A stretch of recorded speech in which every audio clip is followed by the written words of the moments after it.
Bueno, vamos a dar inicio a la última mesa de esta intensa jornada acerca de democracia en la empresa, pues con una mesa de excepción, evidentemente no por la que en este momento les está hablando, sino por los ponentes de la misma. Y hay una reflexión que rodea, ¿no?, a la propia organización de la jornada y concretamente a esta mesa en concreto, ¿no? Las principales instituciones de nuestro sistema democrático suspenden actualmente en la confianza de la ciudadanía. El Parlamento suspende con 4,35, el Gobierno suspende con un 3,99 y los sindicatos y los partidos lo hacemos con un 3,82. Esto, naturalmente, no va a preocupar a todos aquellos que han hecho de la deslegitimación de las instituciones su modus operandi en política, porque para ellos cada punto de desafección de las instituciones democráticas, como son los sindicatos, como es el Parlamento, como es el Gobierno, es un éxito, pero para nosotras no. Y tampoco debería serlo para cualquier demócrata, vote a quien vote. Hablar de democracia en la empresa es, al final, intervenir en el debate sobre la reconstrucción democrática de un contrato social que está muy tocado por décadas de neoliberalismo, de desigualdad y de precarización. Y estos años han demostrado la correlación existente entre el aumento de la precariedad e inseguridad en el mundo del trabajo y el incremento de voto a las opciones de extrema derecha. Cuanto peor nos van las relaciones laborales, más opciones habrá para las diferentes expresiones de autoritarismo político. Y al revés, cuanto mejores, cuanto más estables y seguras sean las relaciones laborales, más participación de las personas trabajadoras y los sindicatos, mejor remuneración de los salarios, más oportunidades hay para que la democracia en términos globales salga ganando. Por eso, participación en la empresa y calidad democrática en la sociedad son una relación virtuosa e imprescindible. Como imprescindibles son los sindicatos. Las organizaciones sindicales, como parte fundamental de muchos debates a los que nos enfrentamos acerca de regulaciones, cambios, formación y tantos otros extremos imprescindibles son para que la transición digital y verde sean procesos ganadores en términos de sociedad. Estamos en tiempos, como les digo, de reformulación del contrato social y nos toca interrogarnos sobre muchas cosas y las que tienen que ver con la relación entre la sociedad-Estado y la empresa deben preocuparnos y ocuparnos, pero también nos conciernen, y aquí evidentemente me refiero no solo a las organizaciones políticas, sino a la sociedad en su conjunto y a quien representa la clase trabajadora, por supuesto, cuestiones que afectan a la democratización en general, a la necesidad de mejorar la calidad de nuestros sistemas políticos y hacer más democrática la cultura política de nuestras sociedades. Y la centralidad en las empresas de nuestros Estados es innegable y por eso la sociedad no puede seguir permitiéndose mantener las grandes corporaciones como un espacio refractario, cuando no hostil, a las prácticas democráticas. En este contexto, y bajo estas mismas premisas y alguna otra, voy a contextualizar por qué mi razón en esta mesa. En abril de este año, hace apenas unos meses, presentamos desde el Grupo Plurinacional Parlamentario de Sumar, y yo defendí en la Comisión de Trabajo una proposición no de ley sobre democracia en la empresa, cuyo petitum se basaba básicamente en dos ejes. Bueno, impulsar un funcionamiento más democrático de las empresas, eso se le pedía al Gobierno a través de tres elementos relacionados con la información y con la participación de las personas trabajadoras directamente en los procesos de decisión empresarial, en los controles empresariales, y un último punto referido a la integración de las organizaciones sindicales en los consejos de administración de las empresas. Bueno, evidentemente, en las conversaciones previas con los diferentes grupos parlamentarios ya nos habían dejado intuir cuál iba a ser el resultado de la votación final en comisión. Por orden de representación mayoritaria en el Congreso, el PP nos anunció, y así lo hizo directamente, que no iba a apoyar nuestra iniciativa parlamentaria. El PSOE votó a favor, obviamente, si bien en su argumento, en la exposición en comisión, lo que dijo es que el artículo 129 de la Constitución española ya estaba ampliamente cumplido a través de los distintos elementos de participación y consulta integrados en el Estatuto de los Trabajadores. Bueno, en Vox no me voy a detener, ya me van a disculpar. El PNV intervino 2 minutos para sorpresa de la que les habla, alegando algo incomprensible, una especie de choque directo entre el sistema de las cooperativas de trabajo asociado y una mayor presencia de los sindicatos en el ámbito de los consejos de administración. Repito que me sorprendió mucho. Bueno, Junts jamás, la verdad es que estuvo en la quiniela ni para ellos ni para nosotros sobre un potencial voto a favor, pese a lo cual, evidentemente, sí que se hizo un intenso trabajo parlamentario para ver si cambiaban de opinión. Es que Ray Buldo argumentaron y anunciaron voto a favor. Y desde el Grupo Mixto, representado por Coalición Canaria, fueron muy pragmáticas, nos pidieron una votación por puntos. para poder votar a favor de los 3 primeros puntos y en contra de la presencia de los sindicatos en los órganos, en los consejos de administración. Yo ahí, en una postura más de las entrañas que política eficiente, me negué a la votación por puntos, cosa que no se suele hacer, yo me he enterado después, como diputada novata. Me negué porque lo que no me parecía bien es que quedáramos circunscrita la democracia en la empresa, procedimientos que ya podrían, repito, dar por reproducidos algunos grupos en lo que ya existe en el Estatuto de los Trabajadores. Aquí había un elemento fundamental y entonces yo me negué a la votación por puntos. Y fue la primera votación que yo he vivido en comisión y pleno en la que se visualizaron claramente 2 bloques. El bloque de la izquierda, que votó a favor, todas las izquierdas, el bloque de las derechas o centro-derecha, que votó en contra, y luego el grupo mixto, en este caso Coalición Canaria, que se abstuvo. Esto es la primera vez que yo lo he vivido en lo que va de legislatura, ¿no? Y ahí lo dejo para la reflexión de los ponentes. Y por fin hemos llegado a ellos. Y yo ya no voy a hablar de nada más que no sea de estas 2 ilustres personas que gracias a Pedro Chávez y Agustín tengo el honor hoy de moderar. Muchas gracias a ambos, porque esto de verdad para mí es un grandísimo, grandísimo privilegio. Al camarada Unai y al compañero Pepe, yo los conocí durante la legislatura pasada, cuando estaba en el Ministerio de Trabajo como directora general, y es verdad que no he tenido el gusto de trabajar directamente con ellos, sino con sus segundas espadas, con las personas que llevan la responsabilidad de acción sindical en ambos sindicatos, pero en no pocas ocasiones he sentido estar escuchando sus propias palabras a través de aquellas, como no puede ser de otra manera en el ámbito de una organización que vota sus decisiones previas a la mesa de diálogo social, que es donde yo he trabajado con las organizaciones sindicales. Unai y Pepe, con carácter general y para ambos, en su presentación son las personas responsables de casi una veintena de acuerdos de diálogo social, de una subida del 54% del salario mínimo interprofesional y de la primera reforma laboral en democracia que se hizo para la parte de la relación laboral más vulnerable, una reforma para la clase trabajadora. Pero como todo eso ya lo saben todas las personas presentes y las no presentes también, voy a hablar un poquito más de sus biografías por estricto orden de intervención, empezando, por lo tanto, por Unai Sordo y intentando no eliminar ni una coma de la información que se me ha trasladado al respecto.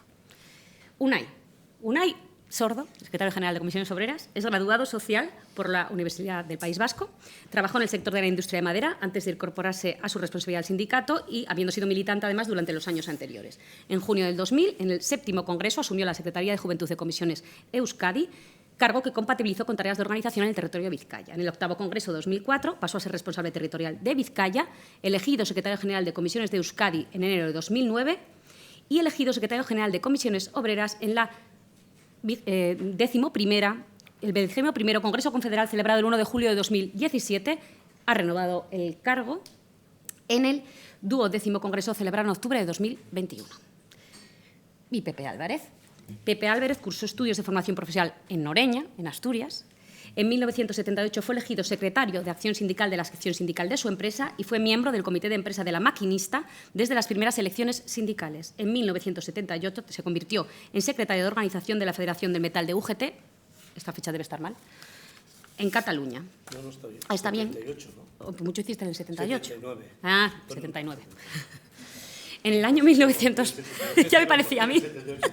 Sí, es verdad, muchas cosas. No solo Pepe. En el año 1998 fue elegido secretario de Organización de la Federación del Metal de UGT de Cataluña y miembro del Comité Confederal de la UGT. En 1989 fue nombrado presidente de la Comisión Gestora de UGT de Cataluña y en mayo de 1990, en el 8º Congreso de la UGT de Cataluña, se le eligió secretario general, cargo para el que fue reelegido en los 6 congresos posteriores. En 2016, en el 42º Congreso Confederal de la UGT, le eligió secretario general de UGT. En mayo de 2019 fue elegido vicepresidente de la Confederación Europea de Sindicatos, de la CES, y en el 43º Congreso Confederal de la Unión General de Trabajadores y Trabajadoras, ya desde entonces celebrado en Valencia del 18 al 20 de mayo, en el año 2023, 22, que yo estuve, Pepe, pero ya no me acuerdo. 22. Mayo 20. No. Estamos en el 24, ¿no? Son 4 años, hacemos congreso este año. Bueno, es que el otro fue en 2019. No, fue en el 23. No, En el 23. Bueno, vale. La pandemia... Es que la pandemia cuenta como tierra quemada. ¿Qué te han puesto que no fecha? pone fecha. Por eso digo yo, como de mayo, como de 18 al 20 de mayo de un año, se reeligió al frente de un año de estos. Se le eligió al frente del sindicato como secretario general. 21. 21, evidentemente. lo que diga Pepe, como tiene que ser. Bueno, y yo les voy a recordar a los ponentes que tenemos tiempo de sobra, pero hay un límite porque hay un autobús que sale a las 6 y muchas gentes tienen que volver a casa. Y además hay que llegar al partido. Y quieren preguntar. Entonces, media hora, ¿no? Que es más o menos el tiempo que se había concedido. Yo voy a ser estricta, pero todo lo que me permite estar al lado de los dos secretarios generales de los sindicatos más representativos de España, ya lo digo, o sea, lo siento, me da culpa, pero no voy a hacerlo demasiado. Entonces, les pido a ellos que hagan constricción y que se tengan en cuenta que es media hora aproximada de intervención. Unai, cuando quieras, según programa. Bueno, pues me voy a poner el crono, que luego no sirve de nada porque se apaga el teléfono y ya no lo veo. Pero bueno, entonces cuando miro la hora y como no me acuerdo a qué hora he empezado, pues tampoco sirve de nada. Entonces, sí, yo creo que nos podemos contener perfectamente para dar luego pie a si así lo consideran los asistentes, a un turno de palabras o de preguntas, como lo tengan previsto.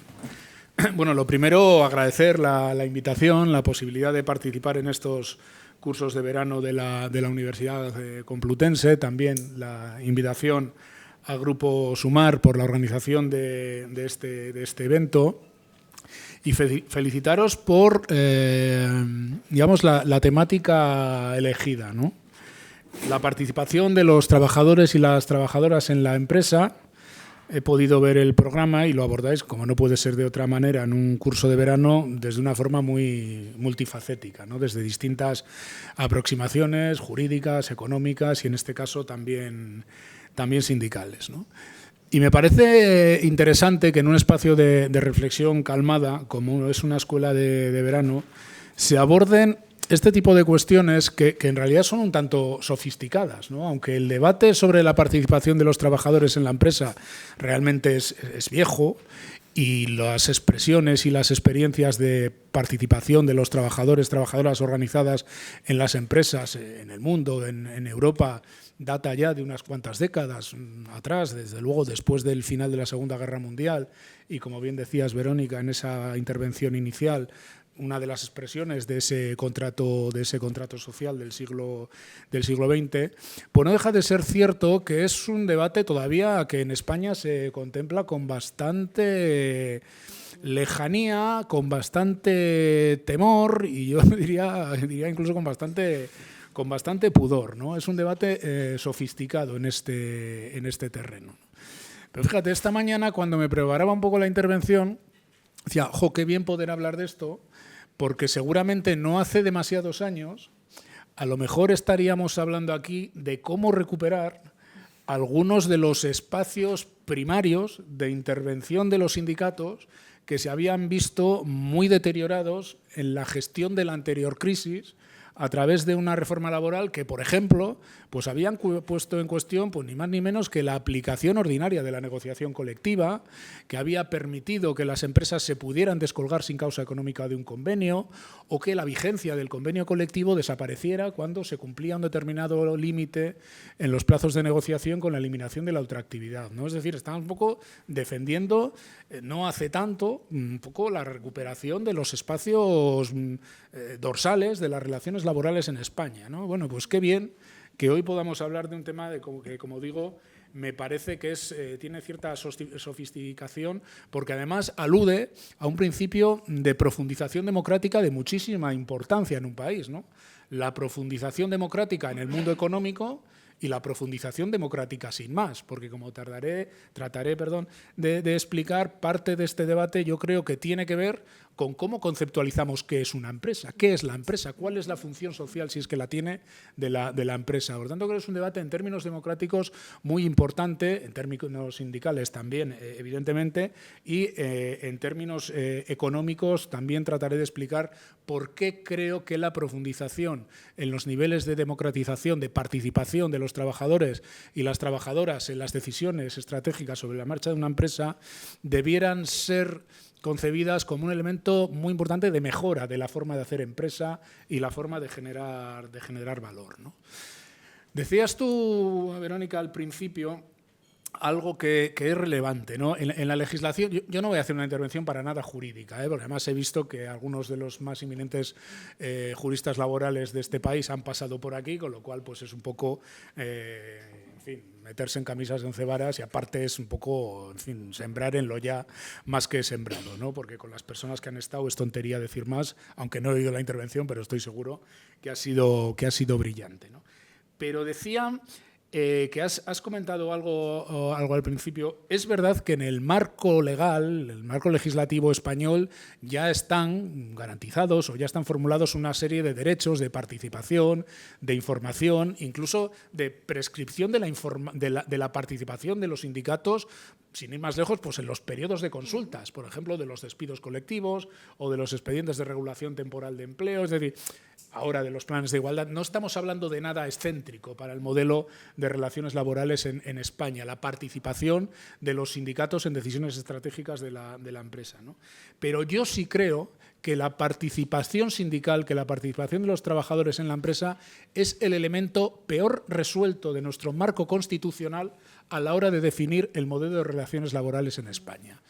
No digo que esté pésimamente resuelto, digo que creo que está insuficientemente resuelto, que es el peor resuelto, entre otras cosas porque algunos otros aspectos del modelo de relaciones laborales en España, aunque a veces creo que no somos ni conscientes como país, yo creo que están bastante bien resueltos. Y ahora trataré de explicar a qué me refiero, ¿no? Hablemos, por ejemplo, del marco del diálogo social, que no deja de ser una forma de intervención de los trabajadores y las trabajadoras a través de sus organizaciones representativas, ni más ni menos que en decisiones estratégicas sobre el modelo de relaciones laborales, pero también sobre el modelo de pensiones, pero también sobre el modelo de políticas activas de empleo, o llegado el caso, incluso sobre orientaciones que pueden ser muy importantes en la política económica de un país. Bueno, el marco de diálogo social que tenemos en España, claro que es mejorable, claro que es perfectible, por decirlo de alguna manera, claro que ha tenido momentos culmen y momentos valle, claro que en determinadas coyunturas históricas ha estado muy orillado, por ejemplo, en la gestión de la crisis a partir del año 2011, prácticamente hasta las legislaturas posteriores a la moción de censura que llevó al poder a Pedro Sánchez, ¿no? Claro que ha tenido sus vaivenes y, como digo, es mejorable, pero tenemos un marco de diálogo y de concertación social que tiene poco parangón en otros países, incluso europeos, no digo ya mundiales, que evidentemente ni está ni se le espera un marco similar, ¿no? Es decir, es un tema que tenemos relativamente bien encarrilado en España, aunque manifiestamente mejorable, por ejemplo, a través de su consolidación con una ley de participación institucional que defina claramente cuáles son las funciones constitucionales que tenemos mandatadas las organizaciones sindicales y empresariales en el marco de este diálogo o de concertación social, ¿no? Otro aspecto que está resuelto de una forma, yo creo que bastante interesante en nuestro país y que, aunque no es el objeto de lo que aquí hoy nos trae, pero que yo me resisto a no ponerlo de manifiesto, porque es que creo que a veces ni nos damos cuenta en el país, ¿no? Nosotros tenemos un modelo de negociación colectiva en España que yo me atrevería a calificar como muy avanzado en el concierto comparado de otros países, incluso europeos, ¿no?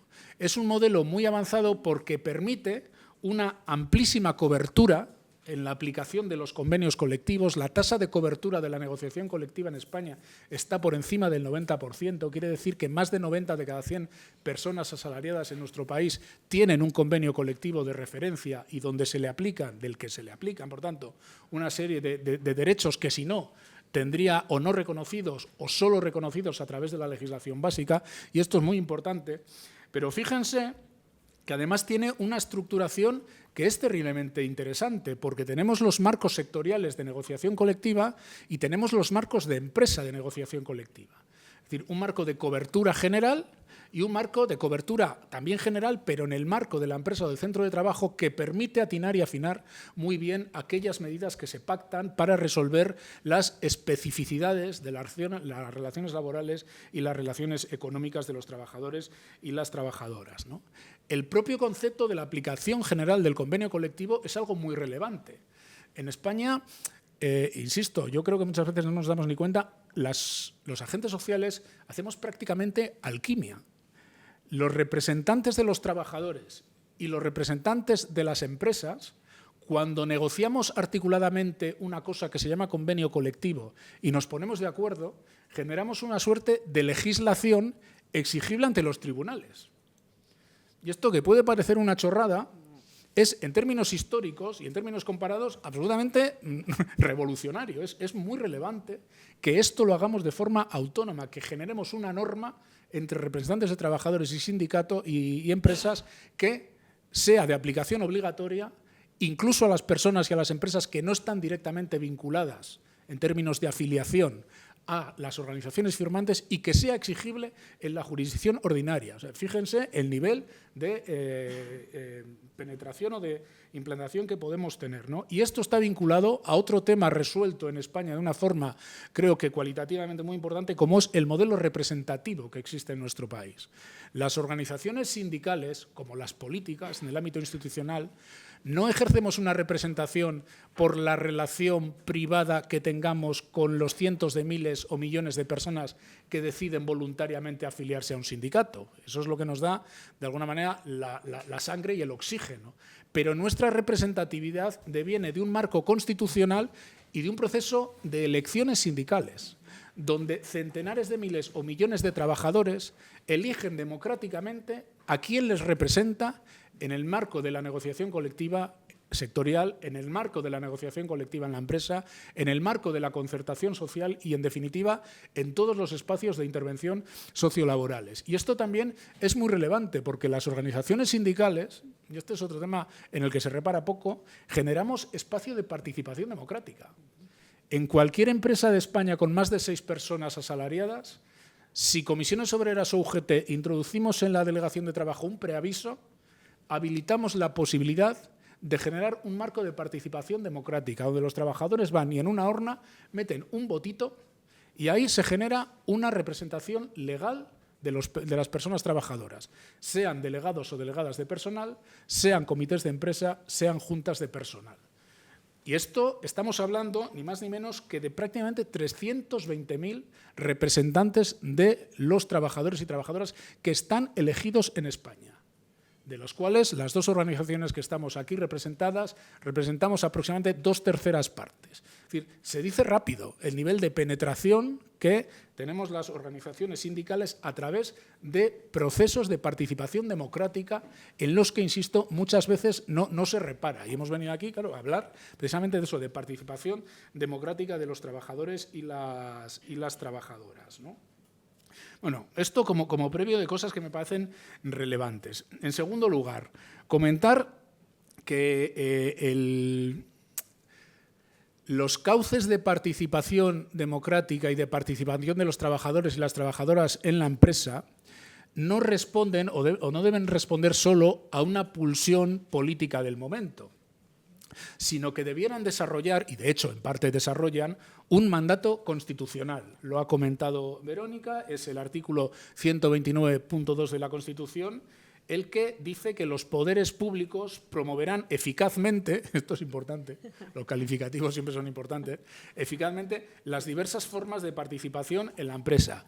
Y dice algo todavía más gordo, que no quisiera yo si ahora tuviera que haber un poder legislativo que iniciara un proceso constituyente y se le ocurriera a alguien decir que también facilitarán el acceso de los trabajadores a la propiedad de los medios de producción.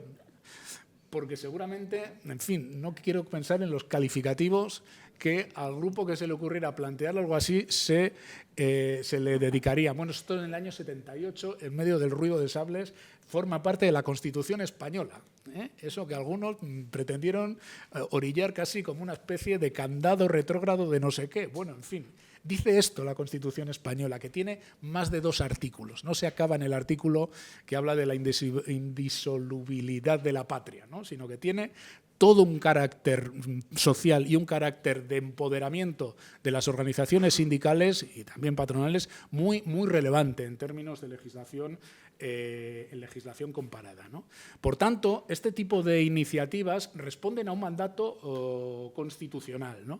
Que es verdad que ya en el 78 y posteriormente contrasta con algo que creo que todavía forma parte del ADN de demasiadas empresas españolas, y es el característico autoritarismo empresarial que devenía incluso de la propia dictadura y del propio franquismo, ¿no? Hay una cultura jerárquica autoritaria en la forma de gestionar la empresa que creo que forma parte de algunas de las rémoras que tiene nuestro país a la hora de gestionar esos agentes económicos, ¿no? Hubo intentos de dar recorrido a este mandato. En el año 90 y tantos, creo que fue en el año 93, Comisiones Obreras y UGT, junto con el Instituto Nacional de Industria, firmamos un acuerdo para facilitar el derecho de participación de los trabajadores en la empresa pública. Esto está vigente, formamos parte de los consejos de gestión o de administración de las empresas públicas que quedan, de ADIF, de Renfe, de Puertos del Estado, de Paradores y otras. En el año 2002 hubo una iniciativa del Partido Socialista, entonces en la oposición, para regular el derecho a la información, la consulta y la participación de los trabajadores en la empresa, que posteriormente no tuvo recorrido. Cuando Rodríguez Zapatero, 2 años después, accede al Gobierno, esta es una medida que se queda en el baúl de las buenas intenciones y, como se ha dicho, actualmente existe no solo una PNL que se ha votado hace poco, sino que parte del acuerdo de gobierno del Partido Socialista más Sumar recupera la idea de regular por ley una mejora en las formas de participación, de información de los sindicatos en las empresas, incluida la participación en los propios consejos de administración, ¿no? ¿Hasta qué punto esto no debiera ser un debate raro o un debate excéntrico que algunos de los países que figuran en los tops 10 de los niveles de competitividad del mundo tienen esto regulado? El más recurrente es Alemania, es al que todos normalmente nos referimos, con la ley de cogestión alemana, con la representación en los consejos de vigilancia, la representación paritaria en los consejos de vigilancia de las empresas que tienen más de 500 trabajadores, pero otros países también, como Suecia o como Dinamarca, por citar 2 de los que figuran en ese top 10 de los países con mayores niveles, ratios de competitividad del mundo, tienen regulada de una forma bastante ambiciosa la participación de las trabajadoras y de los trabajadores en el devenir, en los órganos de dirección de las empresas, ¿no? Yo creo que convendría situar algún elemento de matiz en algunas de las cosas que podamos estar diciendo, porque, en efecto, he dicho que quizás sea el tema peor resuelto del modelo de relaciones laborales en España, lo que no quiere decir que no tengamos importantes espacios de participación, de necesidad de la empresa de informar o de recurrir a las organizaciones sindicales a través de lo que hemos denominado las propias RLTs, ¿no? La representación legal de las personas trabajadoras, básicamente comités de empresa y juntas de personal en el ámbito público, ¿no?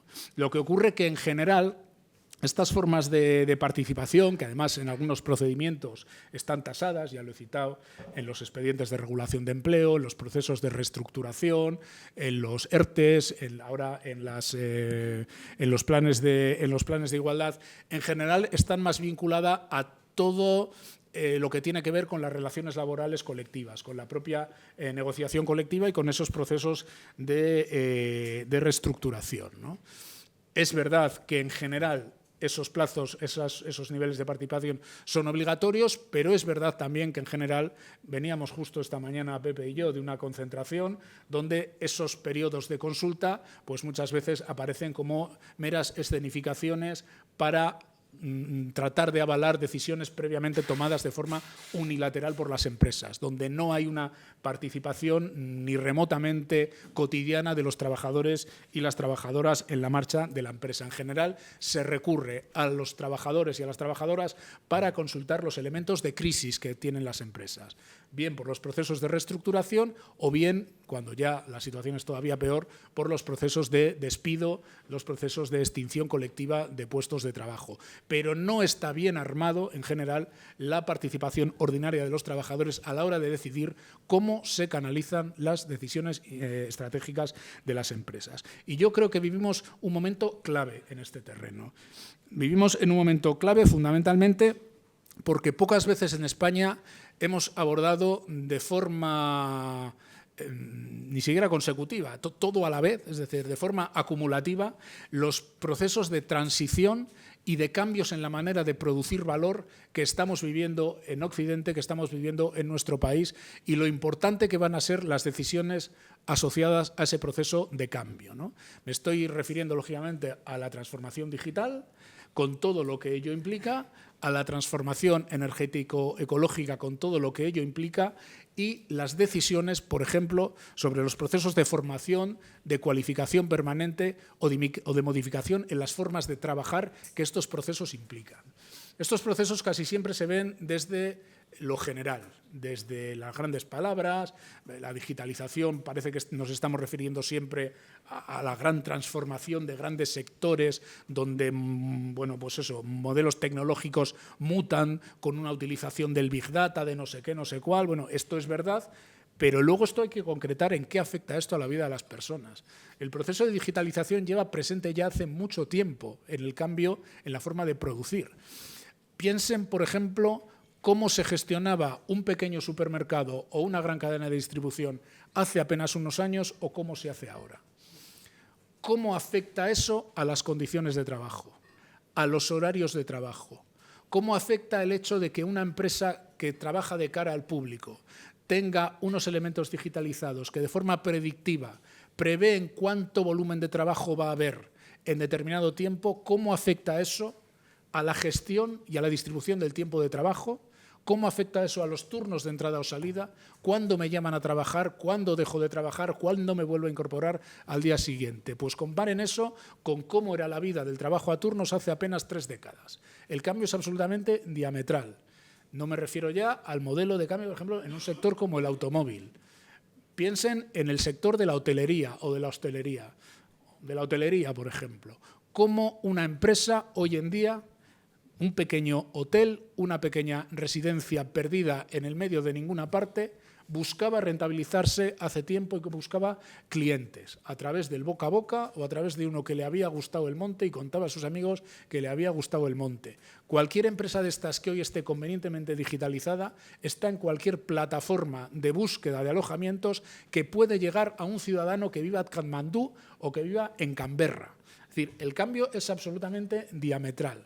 Claro, este cambio que se da en empresas grandes, en empresas medianas, en empresas pequeñas, en empresas de todos los sectores, ha modificado de una forma importante la forma de trabajar, las horas de trabajar, la forma de retribuir y las necesidades, por ejemplo, formativas de los trabajadores y las trabajadoras. Porque no es lo mismo gestionar un hostal de aquellos que un hostal de estos. Porque no es lo mismo ser un auxiliar de atención domiciliaria hace 20 años, donde necesitaba saber unos principios básicos de atención a las personas o necesitaba saber una serie de conceptos posturales sobre cómo mover a una persona dependiente respecto a una persona que hoy en día hace esas funciones y tiene que tener unos conceptos digitales porque esa persona dependiente está asociada a una tablet con la que se relaciona con su farmacéutico, con su médico o con su proveedor del supermercado. Y si tú no sabes manejarte en esa tablet, tú no puedes cuidar adecuadamente a esa persona. Claro, esos procesos de cambio en las empresas requieren de una intervención permanente de los trabajadores y las trabajadoras. Las empresas toman decisiones estratégicas cuando abordan estos cambios de transición. Y los trabajadores y las trabajadoras no pueden ser solo, en el mejor de los casos, los representados por un comité de empresa que exige la mejora de los salarios y la reducción de jornada y el incremento de los días de libre disposición, que también, claro, esa es nuestra función primera como sindicatos. Pero no solo eso. Necesitamos que las personas trabajadoras tengan un espacio de participación a la hora de codecidir o por lo menos de ser informadas o por lo menos de poder influir en las decisiones estratégicas que va a tomar la empresa a la hora de invertir, a la hora de modificar un sistema de trabajo o a la hora de digitalizar así o asao una forma de trabajo, que irá asociado además a la necesidad de nuevas competencias laborales, de nuevas formas de saber, de nuevas formas de acceder al conocimiento, ¿no? Ahí creo que toma todo su sentido las necesidades de mejora de la participación de los trabajadores, de la información de las empresas al respecto, ¿no? Alguna cuestión más que quería decir y la he apuntado anteriormente. Yo creo que es una cuestión profundamente ideológica, aunque en la anterior intervención la he querido vincular más en la anterior parte de la intervención a elementos prácticos, por decirlo de alguna manera. hay una carga profundamente ideológica en lo que subyace detrás de la participación en mayor o menor grado de los trabajadores y las trabajadoras en la marcha de la empresa, ¿no? Y esa definición ideológica parte de una pregunta que yo hacía en la introducción. ¿Qué es una empresa? ¿Una empresa es un ente, una entidad meramente privada y que, por tanto, debe responder a los intereses de los propietarios de esa empresa, los propietarios, los gestores o los accionistas? ¿O la empresa es una suerte de entidad que evidentemente es privada, pero que tiene una dimensión y una función pública, y yo me atrevería a decir que incluso política, de primera dimensión? ¿Hay una función social en la propiedad de una empresa? Y alguien dirá, ostras, un bolchevique. Recordad lo que he dicho antes de la Constitución, dicho sea de paso, ¿no? Fíjate, se oye mucho, voy a intentar hacer esta analogía, esto de que hay que cuidar a la empresa porque la empresa es la que crea puestos de trabajo. Y yo digo, no es lo mismo decir que la empresa crea los puestos de trabajo a decir que en la empresa se crean los puestos de trabajo. ¿Cuándo se crea en la empresa los puestos de trabajo? Cuando confluyen una serie de circunstancias, cuando interactúan una serie de factores. Una empresa genera puestos de trabajo cuando hay una demanda solvente que requiere los bienes o los servicios que produce esa empresa. Y si no, no generará ni un puesto de trabajo. Piensen en la empresa más competitiva y más mejor que se imaginen en la Comunidad de Madrid o en España. Trasladen esa empresa al desierto del Gobi. Esa empresa mañana no produce nada y no genera ni un puesto de trabajo. Tiene que haber una demanda solvente, en primer lugar. En segundo lugar, si la empresa tuviera que internalizar todos los costes de los que se aprovecha y que nutrimos socialmente, las empresas no serían rentables ni una. Una empresa se nutre, afortunadamente, de trabajadores y trabajadoras que previamente han sido formadas, que seguramente han sido formadas a través de la educación pública o de la educación concertada pagada con dinero público, y por tanto se está nutriendo de una serie de bienes públicos que dotamos socialmente. Una empresa necesita, lógicamente, que haya unas infraestructuras digitales, ferroviarias, de carreteras, porque si no, la empresa no va a poder desarrollar su regulación. Por tanto, la empresa no es una entidad estrictamente privada y sin responsabilidad social, en mi opinión. En la empresa tendrá recorrido, tendrá futuro, será rentable, será productiva en la medida que interactúen una serie de factores. Y en la empresa se dirimen relaciones sociales. El trabajador y la trabajadora, y esto también es una cuestión ideológica, no es un input más de producción. El trabajador y la trabajadora no se debe regir por una ley de mercado pura como se puede regir el precio de un tornillo. El trabajador y la trabajadora, sobre todo cuando se organiza, evidentemente, configura en el marco de la empresa o del centro de trabajo una relación social. Y, por tanto, como esa relación social es efectiva, es así, esa relación social tiene que ser también democrática. Yo ya sé que el poseedor del capital, que el accionista, que el propietario, tiene una relación de propiedad precisamente sobre los bienes, sobre el capital físico, sobre el capital intelectual que forma parte del activo de la empresa, ¿no? Pero eso no es razón para que no se articulen fórmulas de participación democrática en la empresa, en el centro de trabajo, en nuestra opinión o en mi opinión, ¿no?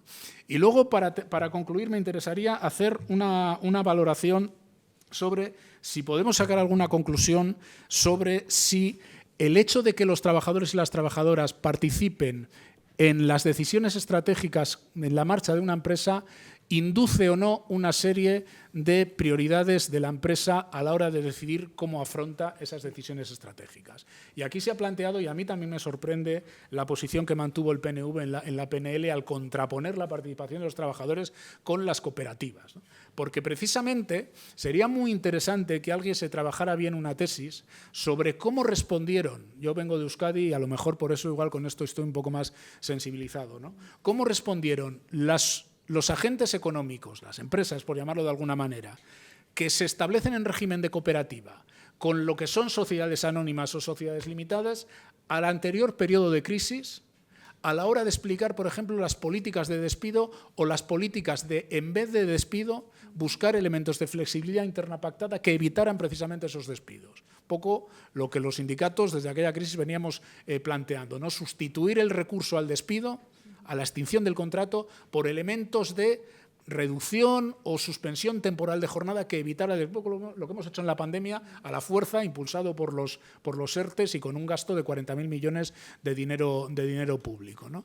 Y las cosas, los datos seguramente nos dirían que en los comportamientos gerenciales de las empresas que están muy condicionados por las decisiones de los trabajadores y las trabajadoras / cooperativistas, la tendencia a tomar decisiones que mantengan visiones estratégicas y de largo plazo en la empresa, de no destrucción de empleo, de mantenimiento de los empleos o de priorizar inversiones productivas en lugar de reparto de dividendos, son mucho mayores allí donde, el concepto de capital paciente, son mucho mayores allí donde está bien anclado un modelo de participación de las personas trabajadoras en la marcha de la empresa.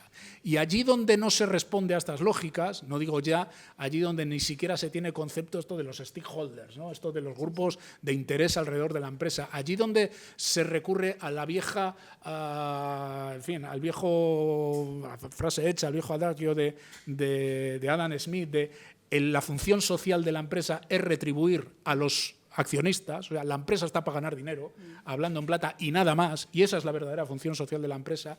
Las decisiones, la inducción a tomar decisiones son mucho más temerarias, mucho más de despedir, mucho más de buscar la retribución del accionista, incluso mediante la toma de medidas que son perjudiciales para la empresa a largo plazo. Hoy veníamos, lo he comentado ya, veníamos de una empresa como el Vodafone, donde la intervención, la entrada en el capital de un fondo que toma decisiones que a lo mejor no tienen tanto que ver con viabilizar la empresa a largo plazo, sino buscar un retorno al accionista en el corto plazo. Esto pasa mucho con los fondos pirata, con los fondos buitres o con estos fondos de inversión especulativo, pues tienen esa tendencia a tomar decisiones. El ejemplo más brutal es cómo se gestó la crisis financiera, por ejemplo, ¿no? Donde la propia forma de retribuir a los altos directivos de la banca comercial, de la banca de inversión, genera toda una invitación a tomar decisiones suicidas que otorgaban un retorno muy rápido, que hacían que los bonus incrementasen mucho, pero que al final se llevaban por delante las empresas, como se demostró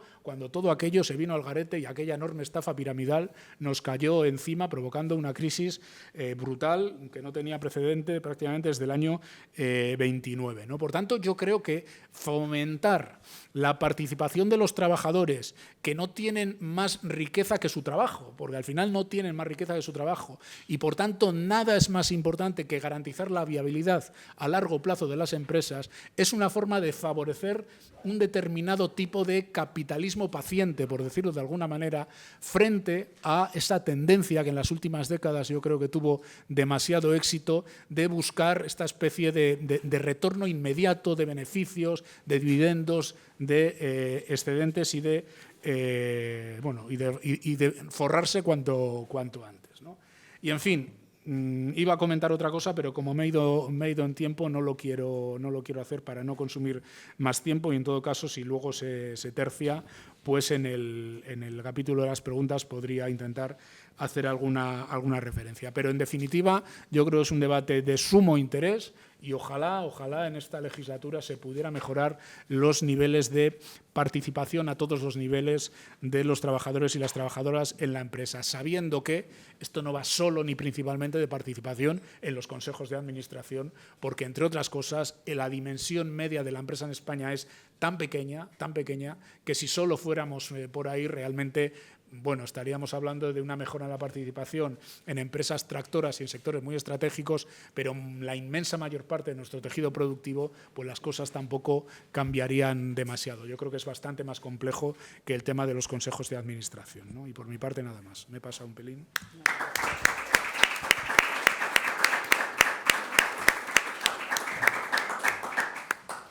Pues muchísimas gracias, Unai. 33 minutos, ¿eh? Exactamente los mismos que Unai.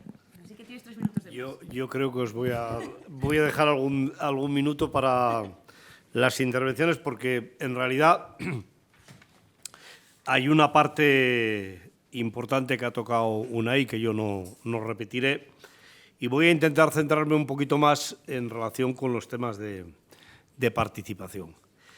Aunque desde el punto de vista global también situaría alguna cuestión que de hecho no tenía previsto, pero a raíz de la intervención de Unai creo que es importante situar, ¿no? La concertación es una manera de gobernar, y en España forma parte de la cultura de los gobiernos de izquierdas, cuando quieren. Tampoco siempre, pero es una manera de gobernar, y yo desde ese punto de vista creo que conviene que se institucionalice, que realmente haya alguna ley que dé soporte a lo que es la participación institucional, el trabajo de compartir los gobiernos, sus políticas con la sociedad. Nosotros hablamos de las partes que nos tocan más, pero no solamente tiene por qué ser aquellas cuestiones que tienen más vinculación con las organizaciones sindicales, aunque al final con nosotros todas tienen algún tipo de vinculación, sino se trata de no ejercer la democracia una vez cada 4 años, sino intentar trabajar, desarrollar la vida política a partir de conocer la opinión de las estructuras organizadas de un país. Yo creo que eso es democracia de verdad. Para mí la democracia que se ejerce una vez cada 4 años, pues es una democracia formal, está muy bien, pero en realidad el otro nivel me parece que es un nivel en el que cuando se desarrolla todo el mundo dice que es fantástico, genial, reclaman. Yo estoy un poco sorprendido de la COE reclamando ese espacio.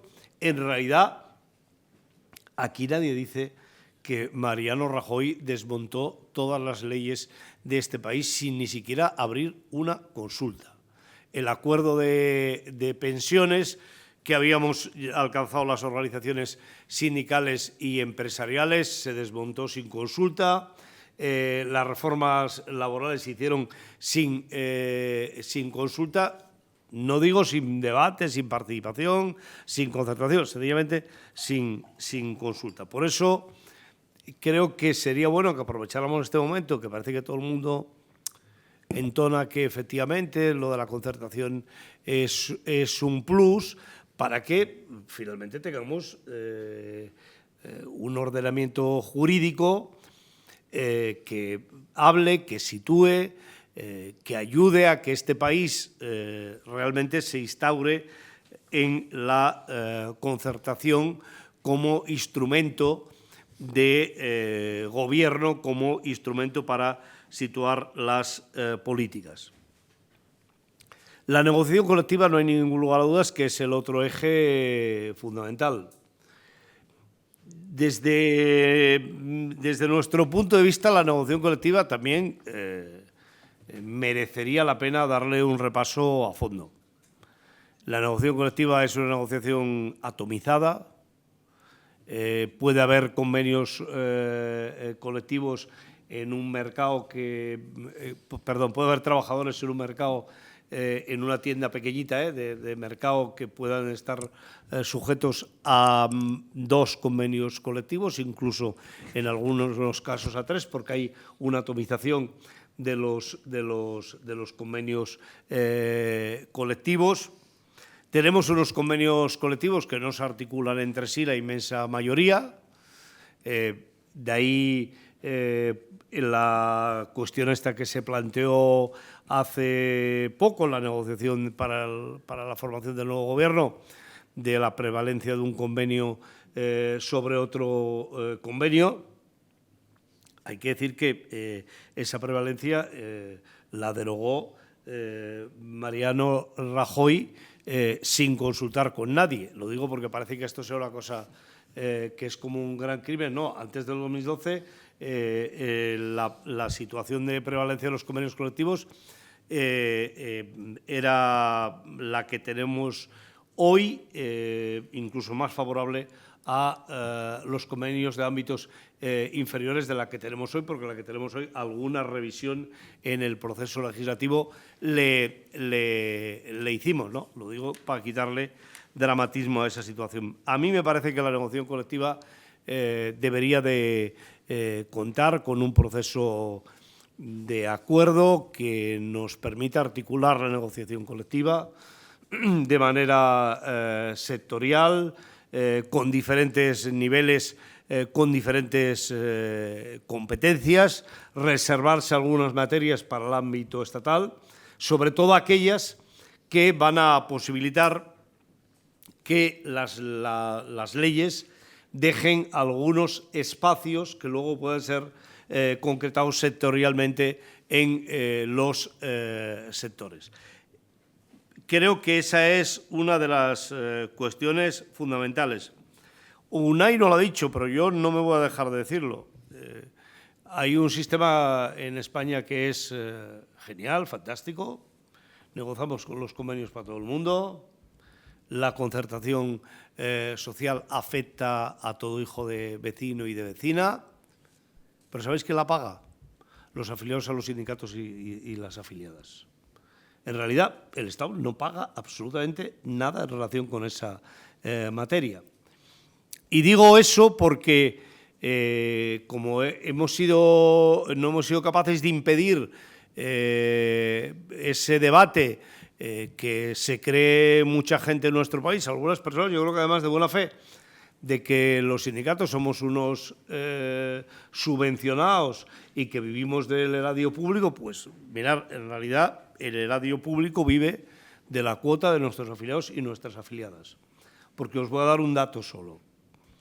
El coste que tiene para las organizaciones sindicales, por lo menos para la UGT, que hemos hecho, de la implementación de los planes de igualdad en empresas de más de 50 trabajadores, estamos hablando de en torno a 15 millones de euros al año.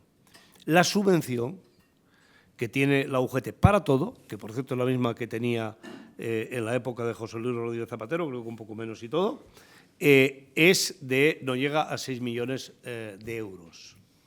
Esa es la subvención que hay, no hay otra. Es decir, todo lo demás que gestionamos son recursos que son finalistas y, por tanto, que tienen que obedecer a programas concretos que se plantean. Por tanto, cuando hablamos de concertación, cuando hablamos de negociación colectiva, que tiene ese carácter universal, también nos tenemos que plantear seriamente ese carácter universal, quién y de qué manera se paga.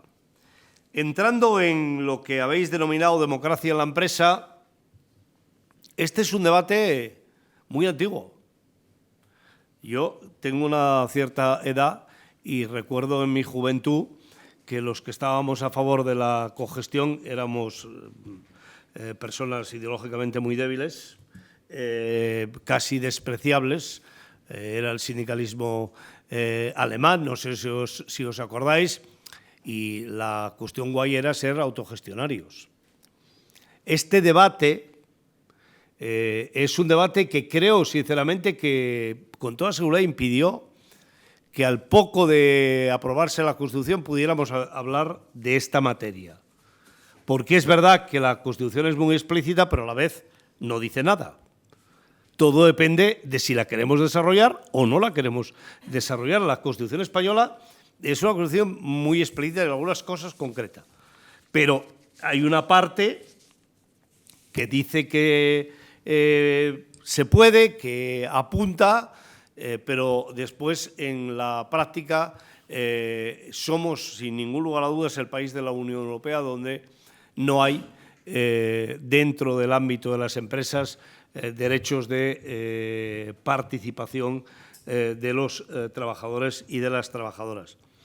Hicimos algunos intentos en el periodo de la, ya después de la transición, con los acuerdos que se fueron firmando, las diferentes modalidades de acuerdos que se fueron firmando. De ahí nos fuimos a la participación en los consejos de administración de las empresas públicas, pero imaginaros la cosa patética que es este país, que todas las empresas públicas que se han vendido, lo primero que han hecho es echar al sindicalista del Consejo de Administración. Es decir, ni siquiera los nuevos accionistas han tenido en consideración esa participación. Hay algunas empresas estatales o no estatales con participación estatal en la que tampoco estamos presentes, y eso es algo que se ha ido manteniendo ahí como un derecho, pero que realmente legislativamente no está soportado. Y si bajamos del ámbito del Gobierno central, el resto de las administraciones, en los sitios donde al aire de aquellos acuerdos se instauró la norma y se continúa manteniendo, que son muy pocos espacios en los que participamos, incluso en las empresas públicas, en los ámbitos de las comunidades autónomas o en los ámbitos de los ayuntamientos. Esta es la pobrísima experiencia que tenemos las organizaciones sindicales en relación con la participación en los consejos de administración. Por tanto, yo os quiero de verdad felicitar por la iniciativa. A mí me parece que realmente tiene un gran valor en el momento en el que vivimos, en el momento en el que estamos, después de los cambios que se han producido en este país, que lejos de ahuyentar la inversión, como decían, como antes comentaba Unai, lejos de ser una rémora desde el punto de vista del crecimiento del empleo, lejos de atentar contra el libre mercado, pues ha demostrado que son un instrumento absolutamente extraordinario desde ese punto de vista, ¿no? Por eso os felicito de verdad. Tampoco desfallezcáis. Esto pasa, es decir, ya vendrán días mejores, ya seremos capaces de tener una correlación de fuerzas mejor en el Parlamento. Seguramente que los sindicatos, yo por lo menos lo digo desde la perspectiva de la UGT, también tenemos alguna responsabilidad en no tener eso en primera línea. Siempre es un tema que está ahí, que forma parte de nuestras reivindicaciones, de nuestro permanente deseo, pero parece que sea como un programa de máximos. Y no es un programa de máximos, es un programa de mínimos. Es decir, no estamos hablando de una utopía, estamos hablando de una realidad necesaria en nuestro país. Tenemos toda la legitimidad para hacerlo.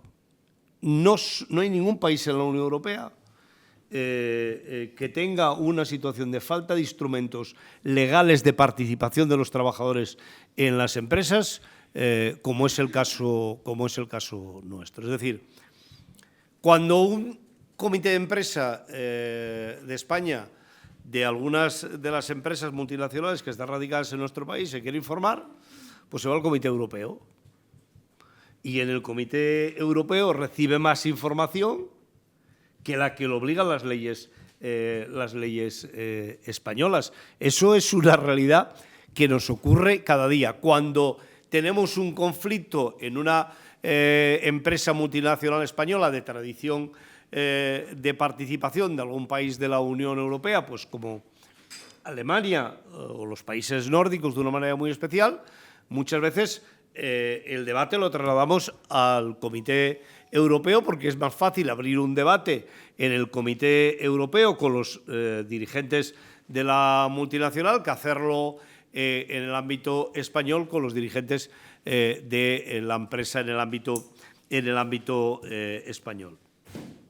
Por tanto, nosotros queremos un marco legal de participación de las y los trabajadores en nuestro país, lo que se llamaba democracia industrial, que creo que tiene mucho que ver con algún momento de nuestra historia, que ahora seguramente que es mucho más adecuado decir democracia en la empresa, y podemos, y creo que es bueno que nos centremos en aquellos países de la Unión Europea que se asemejan a la realidad española. Si vamos a Alemania, pues nos encontramos que efectivamente el avance de Alemania es absolutamente brutal. Desde ese punto de vista, antes lo apuntaba Unai, tiene mucho que ver con la imposición que hizo después de la Segunda Guerra Mundial, sobre todo desde la perspectiva de romper con el nazismo, que tenía raíces en las empresas, incluso en algunos casos de romper y de castigar la colaboración que el nazismo había tenido que la empresa había tenido con el nazismo, con el régimen de Hitler, y ahí llegas pues desde participaciones del 30% en los consejos de administración hasta participaciones del 50% en el caso de algunas otras empresas, como es el caso de la Thyssen, que yo tuve la oportunidad de visitar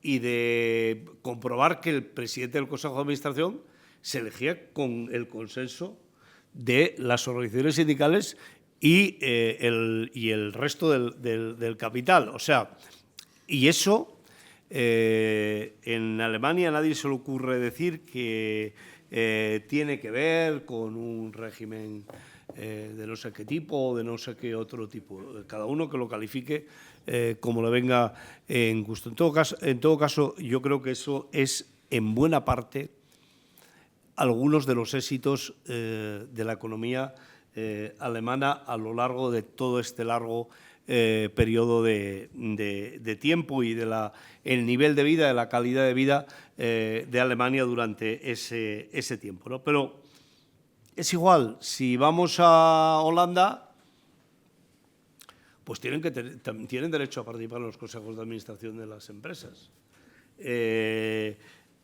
Yo decía irónicamente a Ferrovial que se habían ido aquí casi diciéndonos que éramos un país que no tenía libertades, porque esto ahora es una cosa que se ha puesto de moda. Y, oye, el otro día los de Cepime también cantaban que vivían en una dictadura que no tenían libertad de empresa, que vayan algunos días a algunos de estos paraísos del capitalismo, porque Alemania siempre lo ha sido.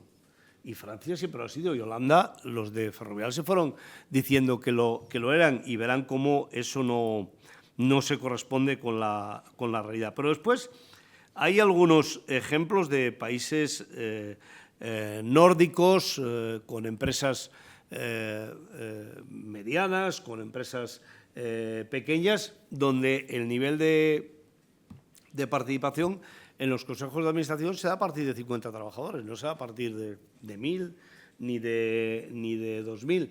Y a mí me parece que esa es una práctica que se debe de hacer, y hay otras posibilidades de hacerlo, esas y otras. Los consejos de vigilancia son un instrumento que en Alemania funciona de manera fantástica. Es decir, las decisiones del grupo se toman en los consejos de vigilancia, las que afectan a todo, a las inversiones fuera. Y eso además genera espacios de concertación en relación con temas en los que yo creo que tienen que estar congestionados. La salud y la seguridad del trabajo, lo razonable es que esté congestionada. Lo razonable es que los representantes de los trabajadores puedan decidir en relación con las mutuas, puedan decidir en relación con cómo se distribuyen los presupuestos que hay para la salud y la seguridad en el trabajo. Por tanto, yo creo que eso tiene unos marcos extraordinariamente positivos. Cualquier país de la Unión Europea, yo os invito a que miréis, estos días yo lo he estado mirando, justo también para esta conferencia, que también ayuda a tener que ponerse al día y centrarnos en estos temas. Cualquiera de ellos, los países del este, algunos también, de los que han entrado en la nueva etapa, algunos también, no muchos, pero algunos también tienen medidas de participación. Por ejemplo, es el caso de Eslovenia, que me ha sorprendido, que también está recogida la participación de los trabajadores y de las trabajadoras. Es independiente del tamaño la participación. Unai lo ha dicho antes, yo creo que la participación de los trabajadores en las empresas o lo que es la cogestión, al final lo que hace es que el grado de responsabilidad, de corresponsabilidad de la gente sea infinitamente mayor.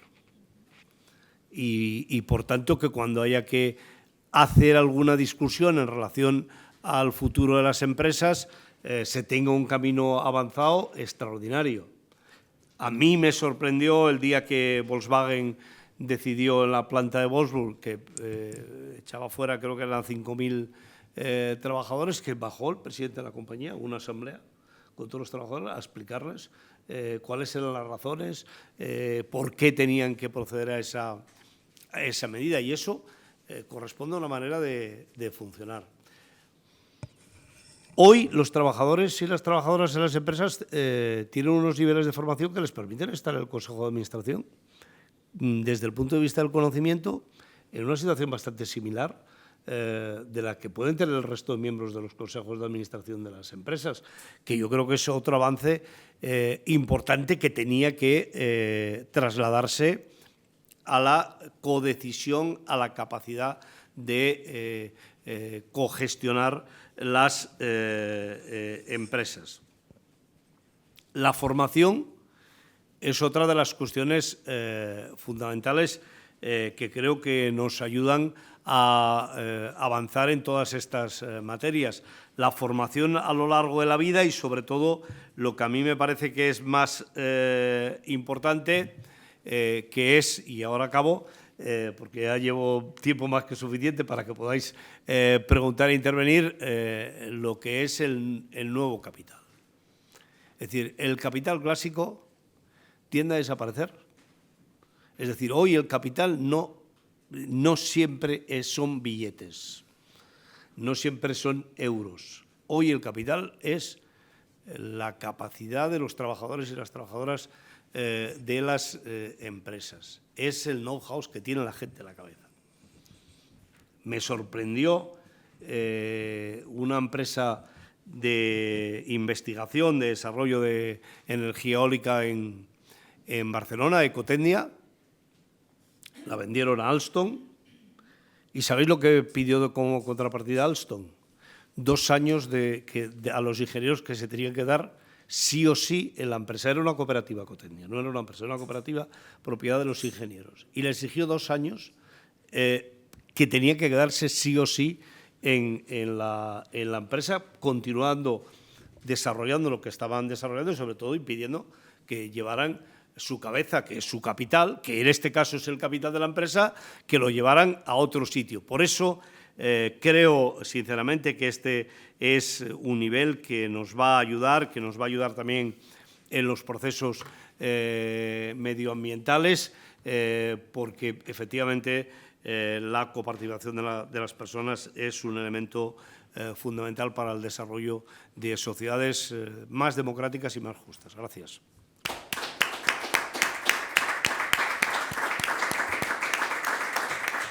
Bueno, pues estupendo, porque tenemos un ratín para que todas hagan preguntas.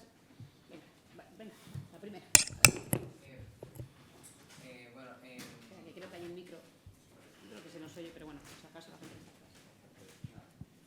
atrás.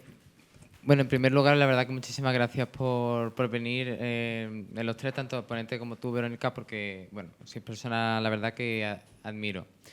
Mi pregunta puede ser algo ambigua, y es que existen actualmente, ¿no?, personas influyentes en la juventud que repudia la función social de la empresa, que considera de manera explícita que se debe de suprimir el artículo 129,2 de la Constitución española, que los poderes públicos no tienen que meterse en la participación empresarial, niegan las barreras referidas al género, niegan los techos de cristales y obvian que las empresas se nutren de la educación, la formación persistente de los trabajadores y de las trabajadoras. Entonces, desde psicólogo, en mi ámbito, yo tengo la preocupación de la invalidación emocional que estamos mostrando a la juventud y por ello mi pregunta es si las figuras públicas, las figuras políticas deben de ir a esos espacios mainstream o realizar eso es una manera de legitimar a estos discursos o en cambio es necesario ganar esa batalla cultural, ir a esos espacios y sobre todo concienciar esa juventud que está reacia a ir a asociaciones de espacios de participación, diálogo que no son convencionales. Y lo pregunto porque desde el ámbito personal considero que la juventud, a mucha parte de la juventud no nos vale la fuerza pasional y el lema del no pasarán, porque han pasado con 800.000 votos en las recientes elecciones europeas y nos encantaría saber acciones pragmáticas para poder remediar esto de aquí. Sí, un poco ambigua, pero bueno. No, yo creo que de ambigua nada. Yo creo que es muy concreto, vaya. No hay nada. Sí, venga, juntamos varias preguntas, ¿os parece? Sí. Yo tengo un carro de preguntas, así que voy a tratar de agilizar, ¿vale? Unai, al principio comentabas que la aplicación de la negociación colectiva fue anulada durante la crisis económica con el gobierno de Rajoy y que con la reforma laboral la hemos recuperado. Entonces, la pregunta es, pero aparte de recuperar la negociación colectiva, ¿se ha avanzado y se ha profundizado en algo concreto de la negociación colectiva? Siguiente. Señalabas también que el artículo 129.2 habla en cierto punto de la apropiación de los medios de producción y eso pues a muchos nos suena a lo mejor bastante bien, pero está claro que si no tiene un desarrollo legislativo pues es como un brindis al sol, es como simplemente ahí está escrito y si no se desarrolla no va a ninguna parte. Entonces, pues no sé si tal vez desde los sindicatos y apoyándose en alguna de las fuerzas políticas, pues se puede avanzar por ahí, en algún sector o en algo, no sé, sectores estratégicos, de necesidades básicas, etcétera. Luego, esta pregunta está bastante relacionada con lo que ha señalado mi compañero David. ¿Cómo afrontáis los ataques que soléis recibir desde las derechas y nuevos personajes políticos que se autoproclaman como antisistemas? Y por último, creo... Sí, no, por penúltimo. No, por último, lo prometo. Vale. Que cómo afecta la presencia de trabajadores y trabajadoras en los consejos de administración al conflicto trabajo-capital. Porque tal y como se estaba hablando, o lo último que estaba señalando Pepe, pues pareciese que el conflicto se anula. Que es como, bueno, pues no hay conflicto capital-trabajo y bueno, es verdad que es cierto que las formas han cambiado, que no estamos en el siglo XIX, con lo que decía Marx, y que las formas de dominación son distintas, pero sigue habiendo un conflicto de clase. Y ya está eso. Muchas gracias.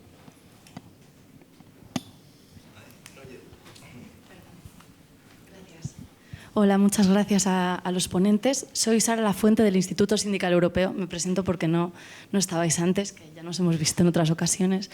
Y bueno, ya a mí este tema de la participación llevo años ya estudiándolo y me interesa mucho, o sea que estoy muy contenta también de esta jornada y de esta mesa, pues de ver un partido político pues hablando, invitando a los dos grandes sindicatos para hablar de este tema, ¿no?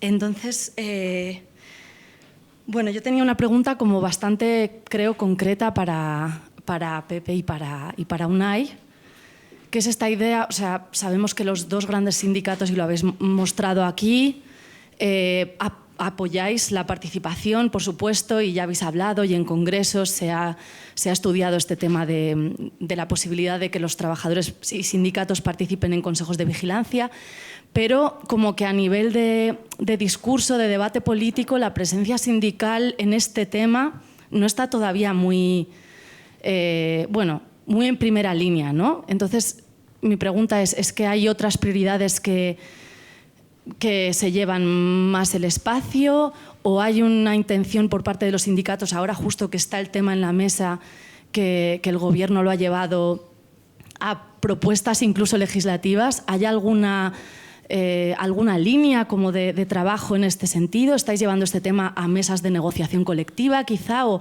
hay algún trabajo dentro del sindicato para desarrollar este tema y hacia afuera? Gracias.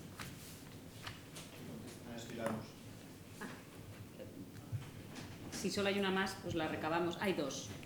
Bueno, venga, la recabamos. Yo las tengo apuntadas también para recordar. Vale, la mía es cortita. Igual de pronto abro también otro melón, como se dice acá. Sí, otro más. Solo llevamos 7. Sí. Y es tal vez, pues como lo comentamos en las jornadas previas, que pues, muchas empresas no tienen consejos de administración, ¿cierto? O sea, digamos que estamos, cuando hablamos de consejo de administración, pensando en la gran empresa. Y tal vez una forma de equilibrar estas fuerzas, digamos, que existen en la empresa, pues es el derecho a la huelga, ¿cierto? Entonces, la pregunta concreta era si existe, digamos, alguna propuesta, no sé, voy a utilizar la palabra modernizar, ¿cierto? Ese derecho a la huelga. Y solo pongo un ejemplo, ¿cierto? O sea, digamos, el tema de la guerra palestina, ¿cierto? O sea, muchos trabajadores querían, digamos, salir a protestar, pero claro, como estos intereses no los representan de pronto naturalmente los sindicatos, ¿cierto? Entonces no se podía tomar esa acción. O, por ejemplo, digamos, las huelgas digitales, ¿cierto? O sea, los scratches.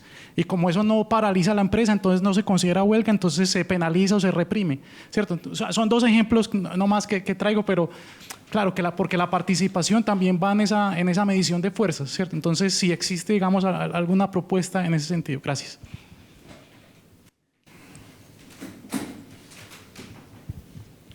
Buenas tardes, soy Miguel Ángel, jubilado recientemente, secretario general de UGT en una sección sindical durante 30 y tantos años.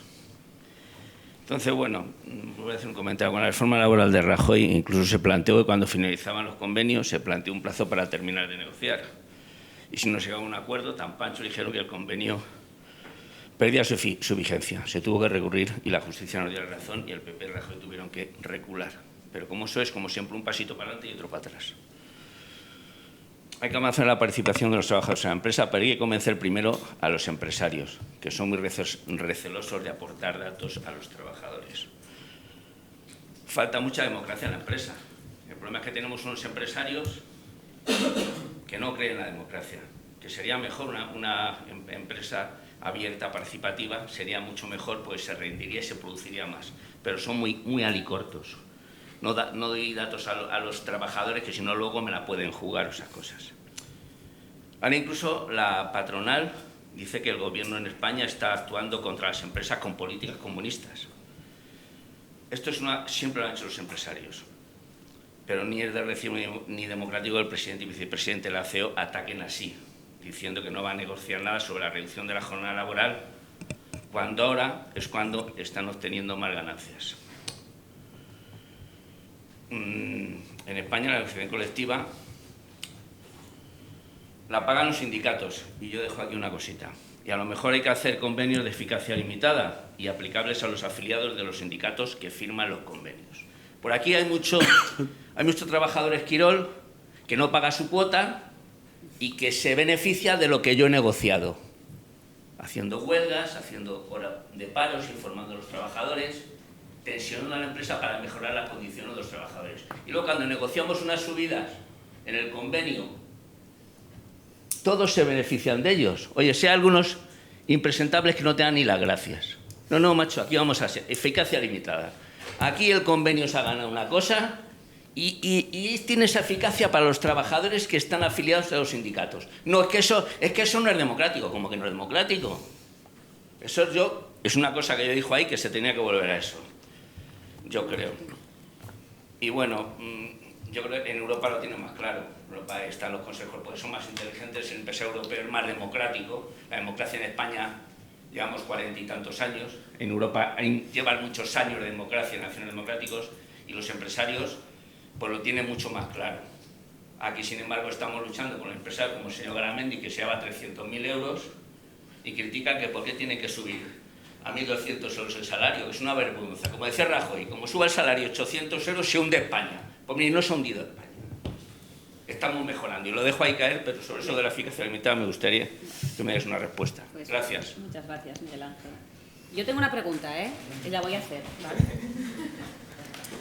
Es otra forma de enfocar la misma pregunta que hizo el compañero sobre el derecho de huelga, pero enlaza con lo mismo. Es decir, se ha hablado de que evidentemente no solo se trata de, digamos, articular la participación de los sindicatos en el ámbito de los consejos de administración, sobre todo en referencia a que hay empresas que son muy pequeñitas, en las que tenemos además el mayor debe, ¿no?, de participación, porque son las empresas de menos de 6 personas trabajadoras, ya las de 6, bueno, se acaba haciendo, aunque realmente en las de 10 es lo fácil, ¿no?, pero que no tenemos posibilidad de elegir a representantes de los trabajadores. Y ya en las de 6, que hay posibilidad, cuesta muchas veces porque viene el empresario y dice, ahí vamos a... Sí, pero hay otras que algo nos hemos inventado. En la anterior legislatura hemos hablado y establecido la estrategia de seguridad y salud en el trabajo por empeño de los sindicatos a los delegados territoriales de prevención. Entonces, querría plantear ahí la opinión de los secretarios generales de Comisiones Obreras y UGT sobre si estamos en el momento, debemos afrontar, o igual no es el momento, pero igual sí hay que empezar a debatirlo, afrontar, bueno, el debate acerca de la representación colectiva, sindical, de las personas en empresas de menos de 6 trabajadores, que igual tienen que estar representados en lo local, ¿no? Y ya sí, ya estas son 9. Y ahora os toca a vosotros hacer intervenciones de, entre los dos, podéis hacer 26 minutos. Yo os animo. Primera, ir a espacios de gente facha. Voy a reducir la pregunta, resumirla mucho. Si es positivo para, con esta gente joven facha, para vehiculizar a esta gente joven que escucha más en TikTok que en la vida, ¿no? Si somos partidarios de ir, si lo consideramos blanquearlo, lo consideramos positivo, no es un poco el resumen, ¿no? ¿Cómo lo veis? Quien quiera primero, quien tenga más así input. Dale. Le iba a preguntar, yo le he visto a usted... Por eso, es Yo que no como sé, que, si como, digo que como que creo que la pregunta me Porque yo tenía claro dónde iba la viene pregunta. directamente, no tengo ningún problema.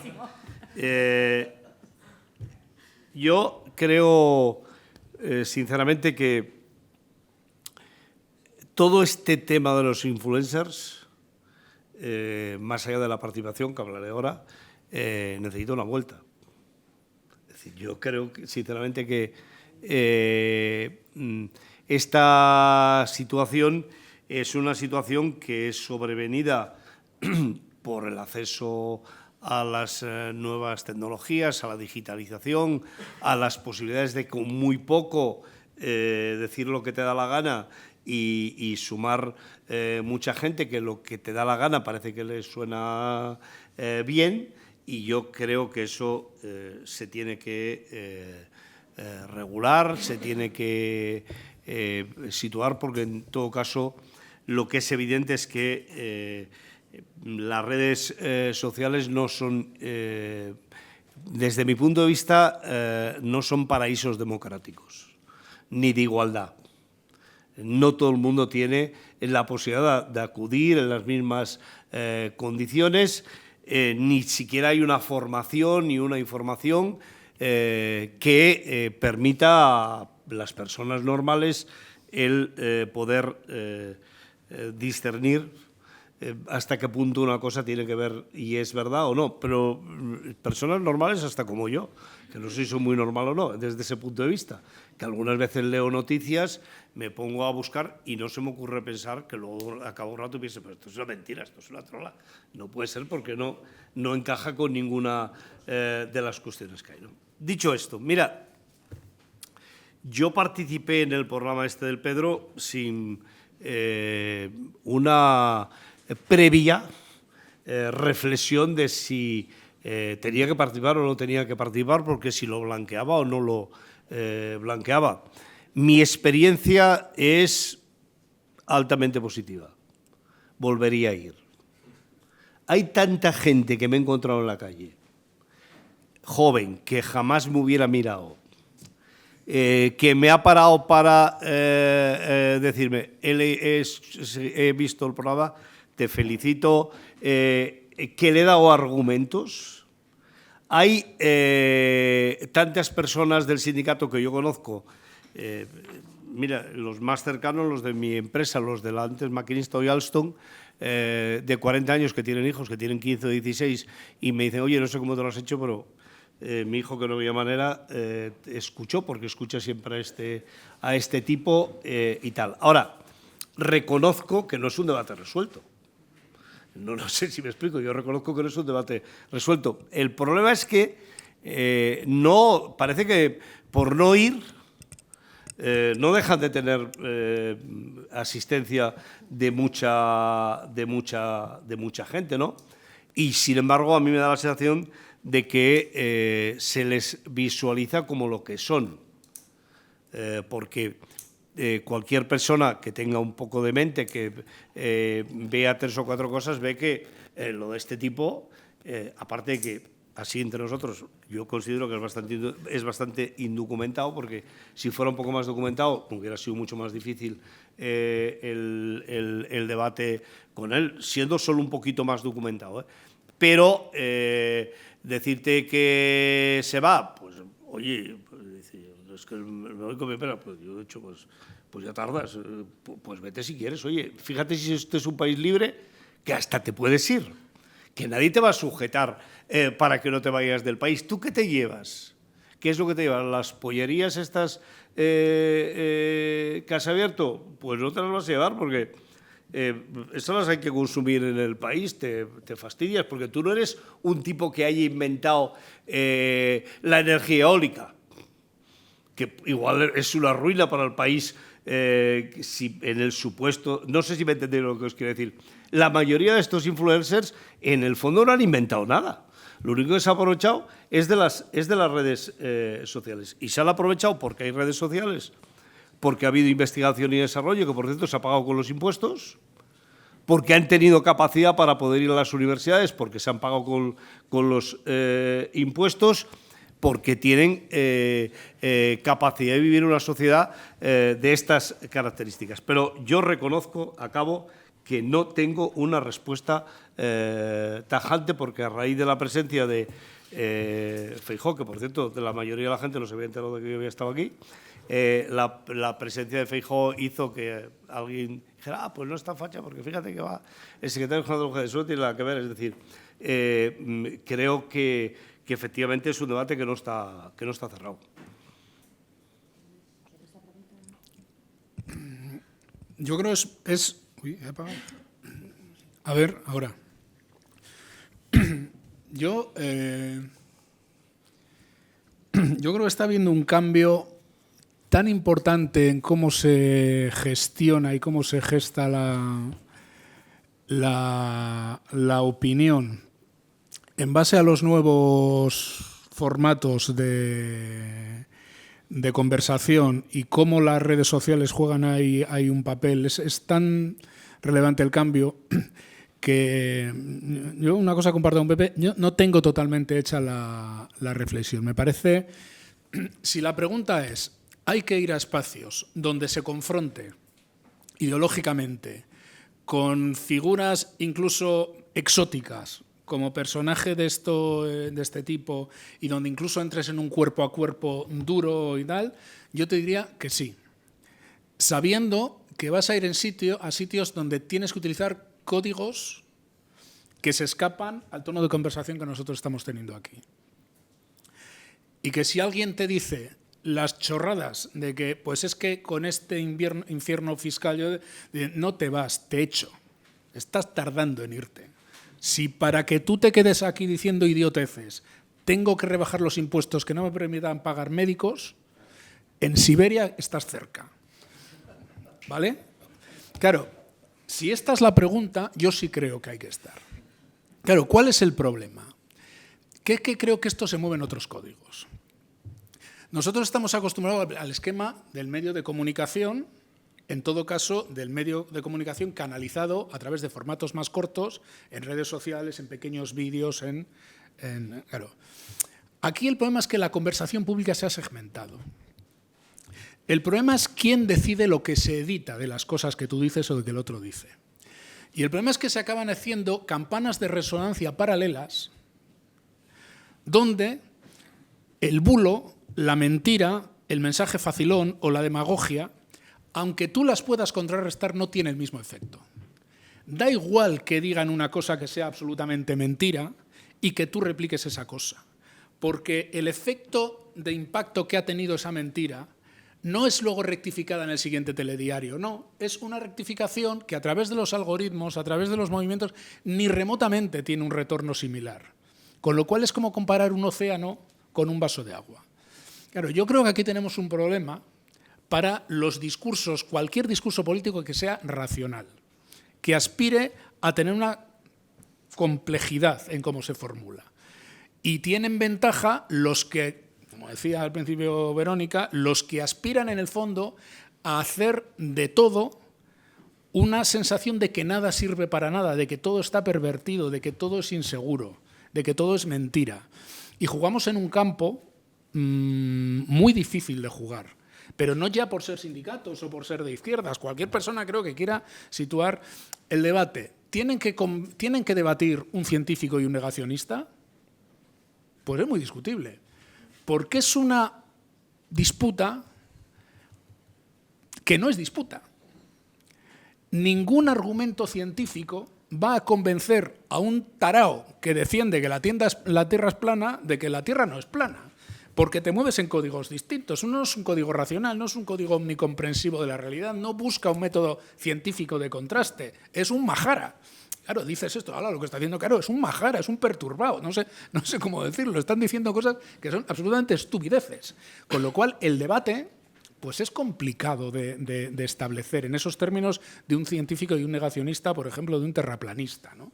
Claro, en los elementos más de debate ideológico, insisto, si manejas el código, si manejas el formato, yo creo que hay que dar la batalla. El problema, en mi opinión, tiene que ver con esas dos cosas. ¿Quién edita? ¿Quién hace al final? Claro, no es lo mismo. A mí, por ejemplo, con la cena de los idiotes, que no tiene nada que ver con el tono del programa, pero el retorno de lo que me ha dicho Pepe también me pasó. Joder, se te acerca gente a decir cosas que no tienen nada que ver con el retorno que tienes de una rueda de prensa.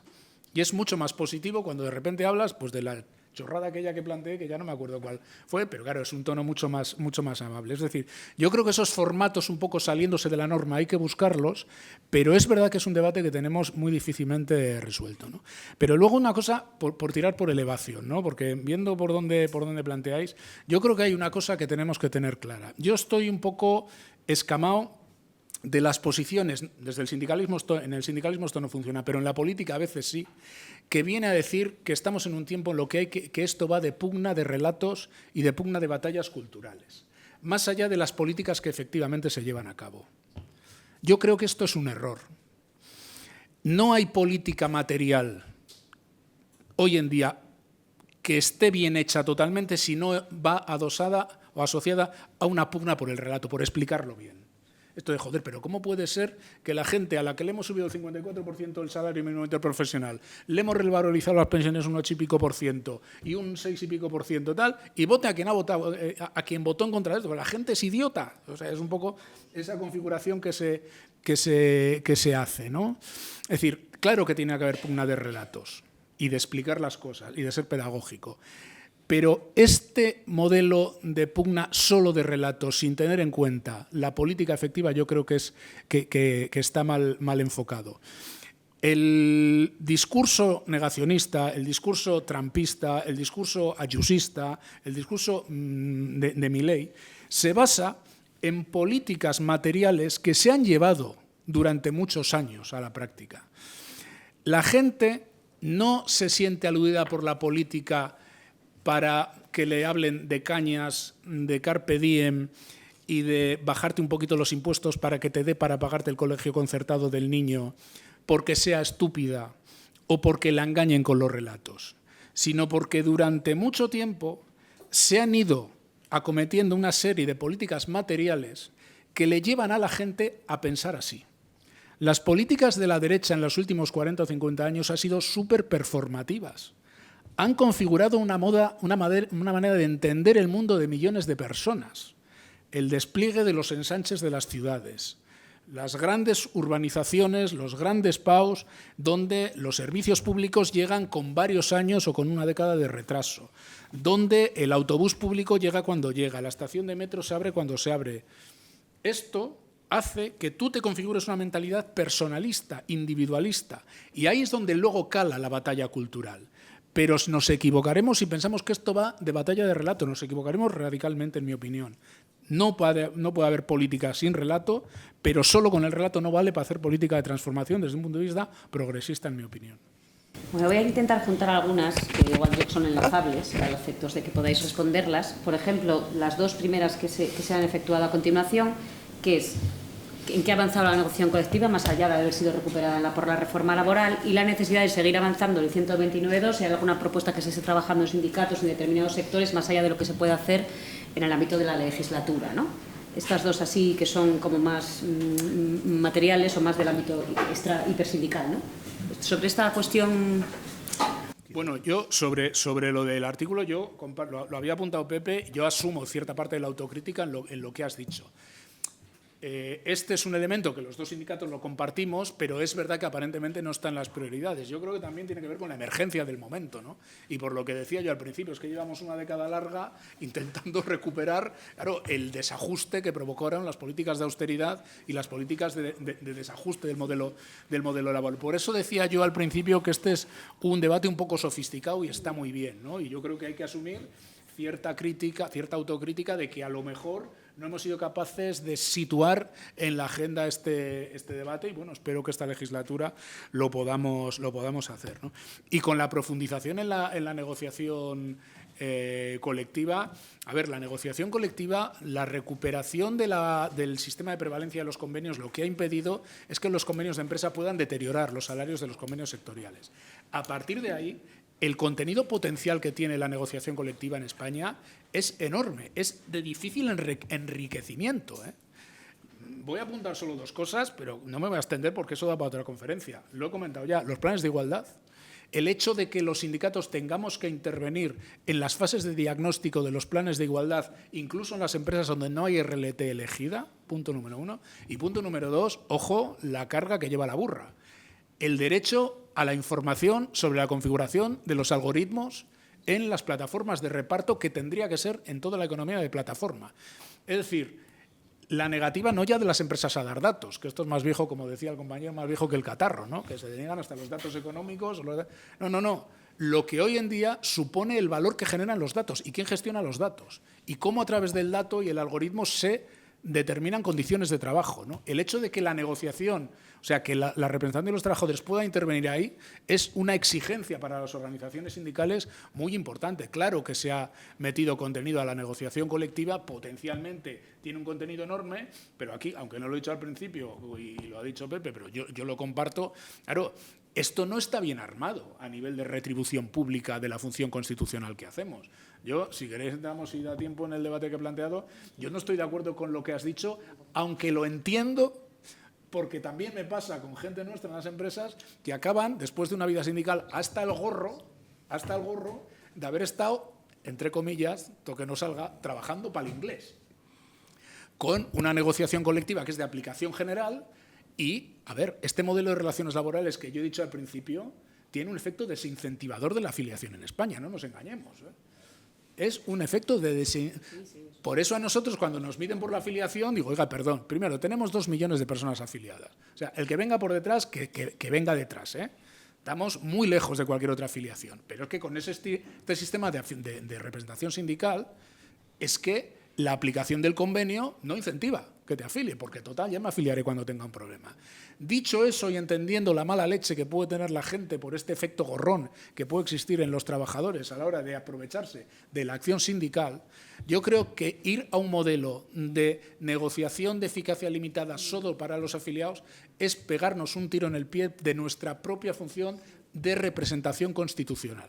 Y ahí nos metemos en un camino que tiene, en mi opinión, serias contraindicaciones. Aunque, insisto, yo te entiendo porque suele ocurrir. Pero es modificar esa especie de alquimia que nos da la norma según la cual podemos representar incluso a los trabajadores de las empresas de menos de 6, que aunque no tienen un representante en su empresa, sí están legalmente representados por las organizaciones mayoritarias de su sector, y esto me parece muy importante.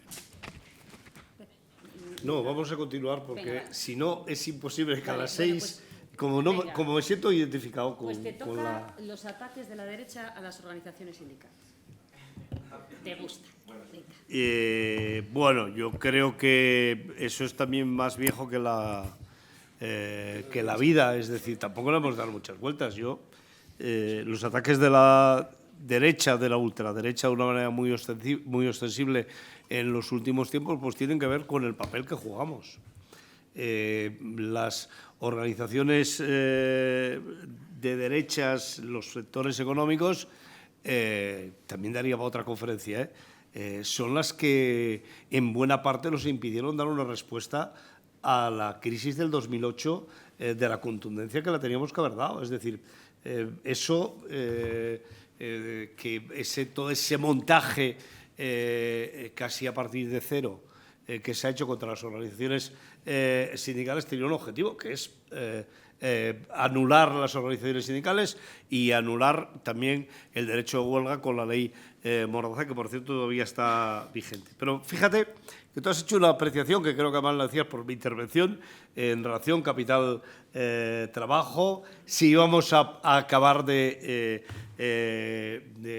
sea, si se iba a romper esa disyuntiva marxista que ha estado presente en nuestra historia. Tanto es así que yo creo que en España, si no hemos avanzado en relación con la participación de los trabajadores en la empresa, es porque en el fondo siempre hemos tenido esa dificultad de saber si teníamos que ir a un modelo más de confrontación o a un modelo más de participación y de reparto de la riqueza que se genera en la empresa.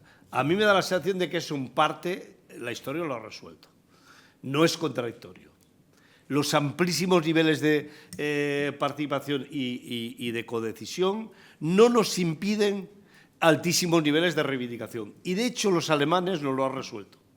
Ni de coña los sindicatos españoles estamos en estos momentos con las exigencias de aumento de salarios que están las organizaciones sindicales alemanas en los ámbitos donde hay un nivel de cogestión más alto. Por lo tanto, a mí me parece que en todo caso ese proceso de cogestión lo que genera son espacios que realmente lo que le dan es más capacidad al trabajador justamente para conseguir ese reparto, ¿no?, entre el capital y el trabajo. Bueno, a mí, si me permitís, saber por qué va a ser un conflicto participar en las decisiones empresariales que afectan a la propia marcha de la empresa, y no lo va a ser que los empresarios también participen en convenios que son incluso de empresa en la negociación de condiciones de trabajo que afectan estrictamente a las personas trabajadoras. Porque el salario es una cosa, pero hay muchas otras condiciones que son hasta el seguro dental. Entonces, quiero decir, no sé si ese debate es algo falaz y nos va un poquito en contra del derecho a participar realmente democráticamente en las empresas, que lo entiendo, pero creo que quien lo da, igual por ahí alguna razón tiene para... ¿Me da tiempo a hacer Venga, claro. un contrapunto? Porque yo creo que lo que dices, yo estoy de acuerdo con lo que dice Pepe, que ahí siempre nos ha generado un cierto... Yo creo que la participación y que la gente en la empresa se sienta vinculada a la participación, al conocimiento, a la información, es un elemento de empoderamiento de la organización de los trabajadores y seguramente una estación de paso incluso hacia procesos de movilización mayor, aunque pueda parecer aparentemente lo contrario. Fijaros la reacción que tuvieron las organizaciones empresariales cuando incluso el marco del diálogo social vivía un momento más dulce que ahora, en la anterior legislatura, que sacábamos bastante acuerdos, cuando hablamos de los observatorios de márgenes empresariales, cuando salió la propuesta de cruzar la información de la agencia tributaria, de la seguridad social, del valor añadido de las empresas, del IVA soportado, del IVA repercutido, para generar un índice que nos diera la información a cada unidad de negociación colectiva. Es que esto se puede hacer desagregando por CENAES para saber exactamente cuáles son los márgenes empresariales en cada espacio de convenio colectivo que negociamos. Todos los trabajadores asociados ahí, conocer los ratios de rentabilidad que tienen las empresas en ese momento. pusieron el grito en el cielo. Dice, ¿pero no está usted diciendo que los trabajadores se tienen que hacer corresponsables cuando las cosas van mal? Oiga, que estamos dispuestos a verlo, porque la gente cuando las cosas van mal quiere hacerse corresponsable, básicamente porque la alternativa es irse a la calle. Pero oiga, cuando las cosas van bien y negociamos el convenio, también queremos saber. Claro, ¿por qué? Porque el conocimiento, la información, yo creo que genera precisamente un fortalecimiento de esa movilización ligada a la organización. Pero en lo que dices a mí sí hay una cosa que me preocupa y donde no te falta algo bueno, que no está mal tirado, ¿no? A mí hay una cosa que me preocupa de todo esto. La empresa se ha disgregado desde hace muchos años. La vieja empresa integrada fordista ha pasado a la historia en gran medida, ¿no? Hoy en día la empresa aparece desintegrada, con proveedores, con subcontratas, con externalizaciones, donde las partes donde es más fácil buscar esos espacios de participación son las partes fuertes de la cadena de valor y donde es verdad que si no hay una visión muy general, muy integrada, muy confederal del sindicalismo, podemos terminar por formar parte de la corporativización de intereses. Me explico. Una empresa que te dice, por poner un ejemplo exacto, te hago esta subida salarial siempre y cuando pactemos que las condiciones de subcontratación de estos en condiciones penosas para el subcontratado, y entonces la representación del gran núcleo central de trabajadores, de la parte fuerte de la cadena de valor, dice, ande yo caliente y ríase la gente, es decir, al resto que les den, hablando en plata, sí te puede meter en una cierta contradicción, porque claro, el modelo de la empresa ya no es integrada, fordista, tal, sino que es muy desintegrada. Y ahí yo sí creo que puede haber algún tipo de contradicción, ¿no? Pero en realidad eso no se pasa nunca, Unai. Bueno, nunca se llega a un acuerdo de una organización sindical en el seno de una empresa en relación a la subcontrata de otra. No. Yo estoy de acuerdo con… Yo, fíjate, si hubiera defiendo… Ya, pero yo defiendo más la cogestión ahora, porque desde la cogestión nosotros tenemos que controlar todo el proceso de disgregación de la producción de las empresas, de las subcontratas. A eso voy, pero que el riesgo, si tú te corporativizas, es ese. Es decir, que claro, que yo también prefiero intervenir a no intervenir, porque la no intervención es que la empresa hace lo que quiere y luego tú te las apañas, ¿no? Quiero decir que ahí sí hay un punto de riesgo porque la empresa es distinta, ¿no? Pero yo sí creo que es mejor la participación, claro, y ahí está, la responsabilidad de las organizaciones sindicales de hacerlo bien, ¿no? Vamos a por las dos últimas que Sí, las porque yo me tengo que ir, que a las 7 tengo una reunión en Madrid, en el despacho, y de aquí a allá es una horita. Propuesta de modernizar derecho de huelga. Venga, la dejamos en esta, si la otra ya está prácticamente contestada. Necesitamos una propuesta para modernizar. Ha hablado de modernizar él, ¿eh? No ha hablado de lo de la ley de huelga en general y hablar de los servicios mínimos. Ha hablado en otros términos, ¿no?, sobre la necesidad de modernizar el derecho de huelga, bueno, en principio vinculado a los nuevos métodos, ¿no?, de trabajo y de presión, ¿no?, de externalización del conflicto, digamos, ¿no? Bueno, yo por lo que te he interpretado quizás te referías más a algo que claro, que no es un tema menor, no es las nuevas formas de movilización que no tienen exactamente que ver con la huelga de parar la producción, sino que a lo mejor tienen que ver con otras formas de presión en la empresa. Y que no están amparadas por el derecho de huelga. Donde, por ejemplo, yo creo que en Estados Unidos ha habido bastante iniciativas de ese tipo y donde es una visión un poco más integral, ¿no? Es decir, hoy en día hay muchas empresas donde el gran capital de la empresa es su imagen pública, su proyección pública, ¿no? Lo decíamos también esta mañana con esta famosa empresa telefónica, ¿no? Es decir, a veces igual es más efectiva una movilización tendente a explicar una actitud de la empresa y que le pueda deteriorar la imagen de su producto a propiamente parar la producción. Y a lo mejor algunas de estas medidas pues tienen que ser mejor reguladas, no lo sé, no lo tengo ahí muy reflexionado, pero que el concepto de la confrontación, que el concepto de la movilización en estos tiempos donde el capital de la empresa muchas veces no está tan basado en la producción acumulada de bienes, que es donde la huelga tiene todo su sentido, ¿no? Yo te corto la producción y te jodo, hablando en plata, que es de lo que va la huelga, para mejorar una posición de negociación. Claro que hay que incorporar elementos más novedosos porque la propia imagen pública de muchas empresas hoy en día es capital, ¿no? No sé si va por ahí, no sé si te he interpretado. Yo soy nada partidario, cero partidario de regular el derecho de huelga. a mí me hace el efecto que cualquier regulación que hagamos será sujeta a interpretación, como están haciendo en estos momentos con la ley antiterrorista, que finalmente no la pueden aplicar a cualquiera de los dirigentes sindicales de este país siguiendo determinados parámetros. Y tengo también la absoluta convicción que hasta ahora esas otras maneras han estado amparadas por la libertad de expresión, por la libertad sindical, pero incluso por la libertad de expresión. Es decir, hoy podíamos decretar las organizaciones sindicales un boicot a una determinada compañía y no sé qué artículo del Código Penal nos iban a poder aplicar si la gente voluntariamente decide que no tira de una determinada compañía, ¿no?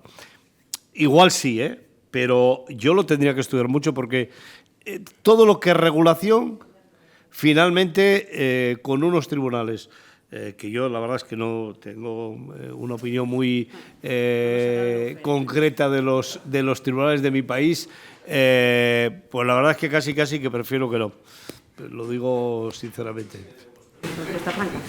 Bueno, pues muchísimas gracias, súper interesantes las intervenciones, muy interesantes las preguntas, muchísimas gracias a todas las que habéis participado y cerramos por hoy, mañana más y mejor, ¿no? Sí, claro.